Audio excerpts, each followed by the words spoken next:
अब तक के अगर ये 6 पॉइंट्स जिन पर हम डिस्कशन किए, इन्हें साथ में देखो तो एक पैटर्न क्वाइटली इमर्ज होता है।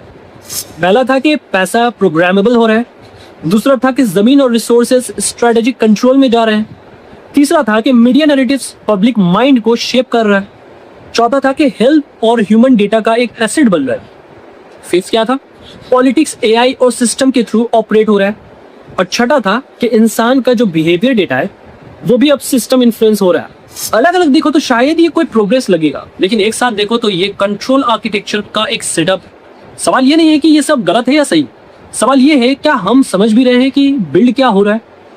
हिस्ट्री हमें एक चीज सिखाती है कि वर्ल्ड वॉर 1 के बाद इंटायर दुनिया का मैप चेंज हुआ, वर्ल्ड वॉर 2 के बाद इंस्टीट्यूशंस बने जो उस मैप को कंट्रोल करें, कोल्ड वॉर के बाद पावर स्ट्रक्चर शिफ्ट हुआ, हर कॉन्फ्लिक्ट के बाद दुनिया का रूल बुक रीराइट किया गया मानो। आज भी कॉन्फ्लिक्ट्स चल रहे हैं, Ukraine, middle east, Asia, Africa. Officially ये सब लगता है कि एक इशू है लैंड और रिसोर्सेज को लेकर, लेकिन अगर आप जूम आउट करो तो एक अनकंफर्टेबल पॉसिबिलिटी दिखती है। क्या ये सब एक लार्जर जियोपॉलिटिकल ट्रांजिशन का पार्ट है? क्या दुनिया स्लोली एक नए स्ट्रक्चर की तरफ मूव कर रही है जहां पावर सिर्फ बॉर्डर से नहीं बल्कि सिस्टम, डेटा और स्ट्रेटेजिक रीजन से डिफाइन होगी? और अगर ऐसा है तो नेक्स्ट सवाल और भी बड़ा हो जाता है, कौन डिसाइड कर रहा है ये सारे नए मैप? क्या ये नेचुरल एवोल्यूशन है या कुछ specific territorial vision already shape up हो चुके हैं?